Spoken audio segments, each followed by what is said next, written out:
Hey guys, Troy here with GameBreaker TV, and I would like to invite you to meet Annie. This is the first in a new series of League of Legends guides geared towards newer players to help them become familiar with all the different champions in League of Legends and how each one plays, and we're going to give some tips and tricks to playing those champions. Seeing as how this guide is geared towards newer players, we're going to keep things pretty simple with item builds, rune and mastery builds that are pretty easy to follow and a good overall build that players can just use time and time again in most situations as they learn the champion and level up in League of Legends. So obviously experienced players are going to find this a bit boring, but hopefully we can clear up some things and answer some questions for newer players and help them gain a better understanding of Annie and the kind of role she fills in League of Legends.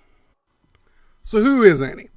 Annie is a burst damage mage, meaning that she's going to use a combo of her abilities to deal a high amount of damage to a target in a short amount of time. Annie's high amount of damage comes from her abilities, which scale off of ability power. So when you're shopping for items for her, you're definitely going to be looking at items that bring in lots of ability power to the build. As with a lot of ability power caster champions in League of Legends, Annie can be a little bit of a glass cannon and be susceptible to damage from enemies. With the build that we're recommending here in this guide, you're going to mix in a bit of survivability with her outgoing AP damage, so that's going to let her stay alive a little longer and be a little more tanky. The way you're going to get the most out of Annie and her damage and her utility in fights is to understand her abilities and learn to manage her stun, which comes from her passive Pyromania. So let's talk a little bit about Annie's abilities, what each one does, and what situations you should be using each one in. Annie's passive ability is called Pyromania. After casting 4 spells, Annie's next offensive spell will stun the target for a determined amount of time. Now, of course, the actual duration of the stun can change with nerfs and buffs, but as of right now, it's at 1.75 seconds. With the HUD turned on, you can see just above the action bar there an indicator that shows me how many abilities I've used to build up the stun for her passive. And once you use the 4th ability, you'll see the indicator change to a bright orange. And then you've also got the swirling visual indicator around Annie in the game. So we'll just walk up and harass Cho'Gath here and just drop a stun on him just to show you. I'll make you just drop an ability and he's stunned for 1.75 seconds. Now you can build up stun charges with any of Annie's abilities, and the only one that will not activate the stun is her shield, which is located on her E on the hotbar. Any other abilities that you use on an enemy will stun that enemy once the passive is procced. And any ability that she has that does AoE damage, including Tibbers or her W, will also stun multiple enemies that are affected by that ability. Needless to say, as you learn to play Annie, you'll definitely want to train yourself to keep an eye out on the indicator and be able to manage your stun and know when you want it up and ready to use against an enemy. Annie's next ability is Disintegrate, which is located underneath Q on her hotbar. Annie hurls a mana-infused fireball, dealing damage and refunding the mana cost if the target is destroyed. Disintegrate is a powerful single-target nuke and can trigger Annie's stun on one target if used to activate her passive. Disintegrate is also an excellent ability to use early on to build up charges for Annie's stun as well, and is particularly useful for last-hitting creeps, as the mana cost is refunded if you time the ability so that Disintegrate kills the creep. This ability makes Annie excellent at farming creeps and building up a gold and XP advantage without costing herself a great deal of mana. For most situations, you're going to start with 1 point in Disintegrate at level 1 and max it second. The next ability is Annie's W, which is Incinerate, and it casts a blazing cone of fire, dealing damage to all enemies in the area. Now, Incinerate is more mana expensive than Annie's other basic abilities, but deals a high amount of AoE damage that can be used to burn groups of enemies, and Incinerate can also trigger Annie's passive, stunning all the champions it hits for the full stun duration. Incinerate can be very useful in teamfights to stun multiple enemies at a time. It covers a larger area of a damage than Tibbers does, so you can get more enemies in if they're spread out a little further. Typically, you're going to put a point in Incinerate at level 2 and max it first. Annie's E ability is Molten Shield, and it shields Annie from harm, reducing damage she takes, and returning damage from basic attacks back to an enemy. Now, Molten Shield does give Annie some short-term survivability in bad situations, but Molten Shield is also a great way to build stacks for your Pyromania passive stun effect. The mana cost is cheap, it does not push lanes unnecessarily, and Molten Shield will not accidentally trigger your stun before you're ready. If you see an anti-player randomly activating their Molten Shield in lane for no apparent reason, they're adding stacks to their passive and they're prepping for a stun. Now typically you're going to put a point in Molten Shield around level 4 and max it after all the other abilities. And finally, Annie's ultimate ability is Summon Tibbers. That's the big scary bear that comes out of nowhere and blows things up. Annie wills her bear Tibbers to life, dealing damage to units in the area. Tibbers can attack and also burns enemies that stand near him. That's AoE magic damage that scales with Annie's ability power and magic penetration. Tibbers will stay on the field for 45 seconds, and his health, armor, magic resist, and attack damage all increase with the amount of ability points that you've put into the ability. A very important point to remember when casting Tibbers is that you can control him once he's out, simply by recasting the ability and clicking on something that you want him to attack or an area that you want him to go to. You can tell him where to go and what to do and use him to continually attack champions. Select which champion you want to attack some minions, or even take a turret for you. Tibbers can proc Annie's stun if it's ready to go, and he can also proc it on multiple enemies if they're bunched up close together in the area that he's dropped in. Tibbers is a powerful burst ability and also a high amount of sustained AoE damage. If you control him, do the right things with him, you can pick up more kills than you did even after your initial burst is down. And you definitely want to add a point to summon Tibbers every time it's available, beginning at level 6.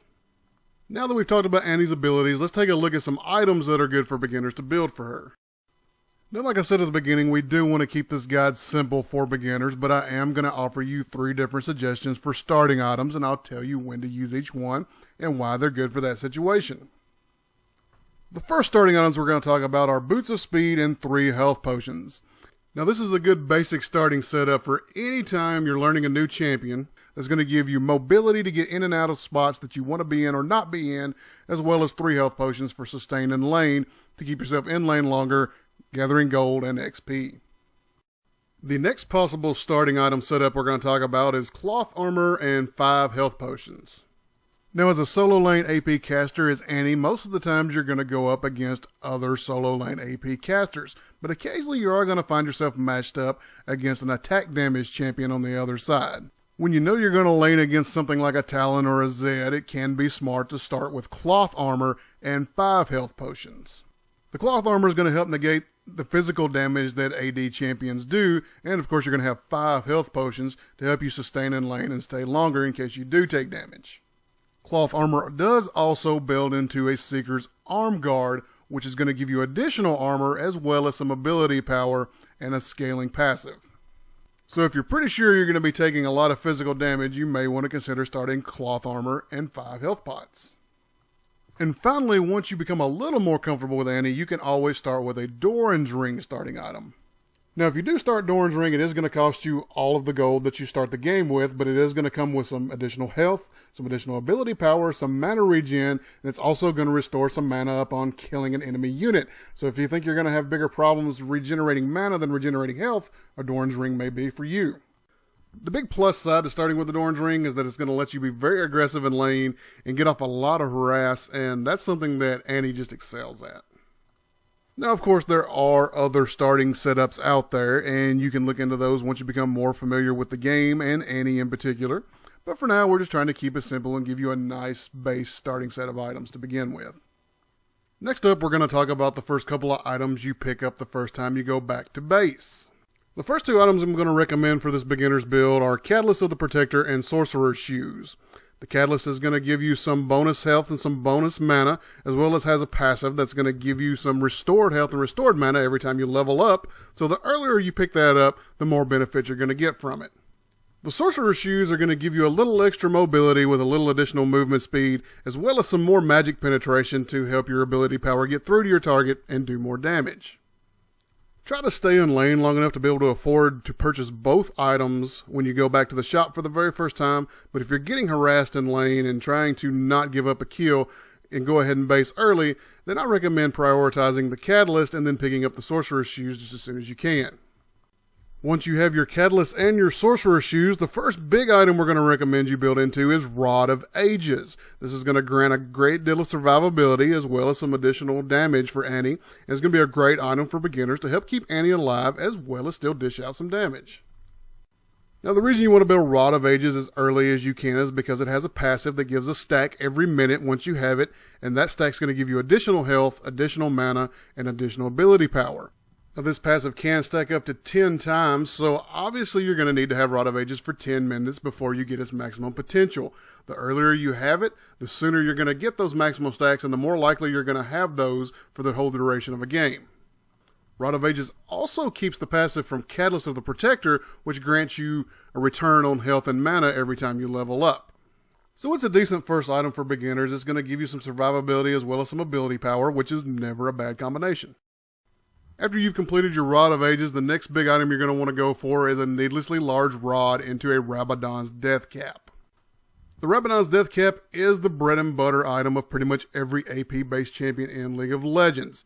It's going to give Annie a very large chunk of ability power, plus a percentage increase to her total ability power. That's going to equal a lot of damage, and every item with ability power on it that you build after you have a Rabadon's Death Cap is going to be additional ability power stacked on with that percentage increase. Needless to say, this is the item that makes things go boom. Now once you've got the big 3 core items of your build, the Sorcerer's Shoes, the Rod of Ages, and the Rabadon's Death Cap, it's time to start looking at the last 3 items you're going to use to complete your item build. For that, we're going to go with Rylai's Crystal Scepter, a Void Staff, and a Zhonya's Hourglass. Now these last 3 items can be built in any order depending on the situation you find yourself in.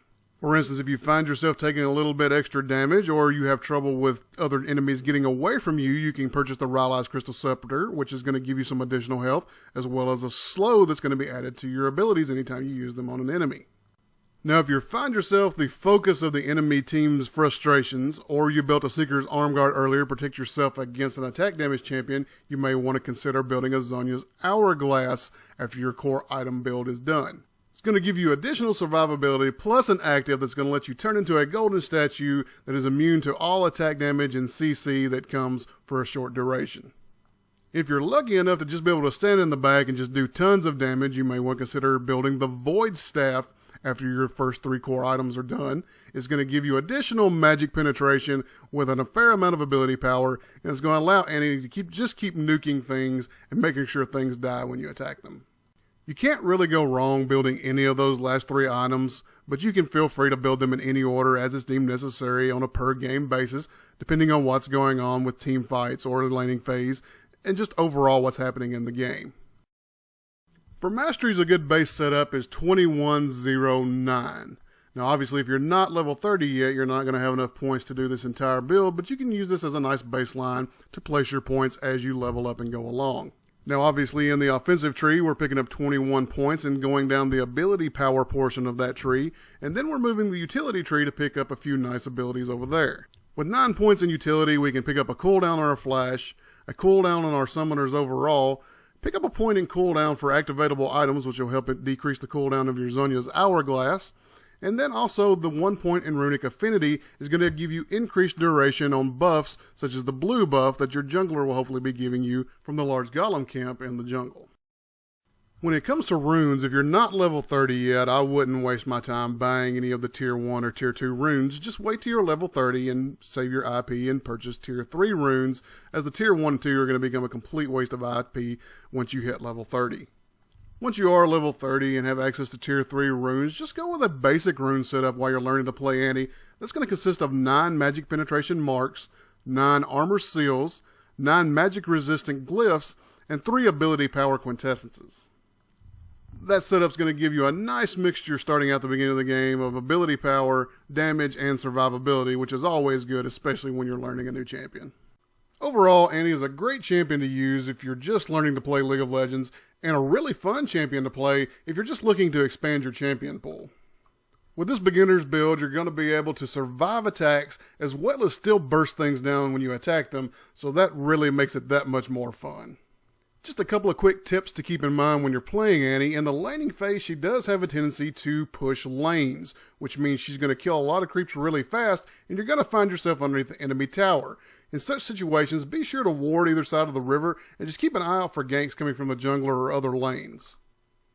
During the laning phase, Annie is really good at harassing the other opponent. Anytime your stun is up, just drop an ability on your opponent's face. It's going to stun them, and they're probably going to fall back and mess out on CS, gold, and XP. During team fights, you're going to look out for opportunities to stun as many opponents as you can at once, and also keep an eye out for opposing champions who put themselves in vulnerable positions, specifically AD carries or anybody who's doing a lot of damage that game, and just burst them down and take advantage of the fact that they're standing out by themselves, get a kill, and then move on and let your team finish killing the rest of the enemy team. Best of all, though, as we said earlier, Annie is a super fun champion to play, and with time and practice, you'll become good at her and be a real asset to your team and help them achieve victory. Well, that's going to do it for our Meet Annie League of Legends Beginner's Guide. Hopefully you picked up a trick or two that's going to help you improve your Annie gameplay. We will have more League of Legends Beginner's Guides coming in the future, and hopefully we'll see you then.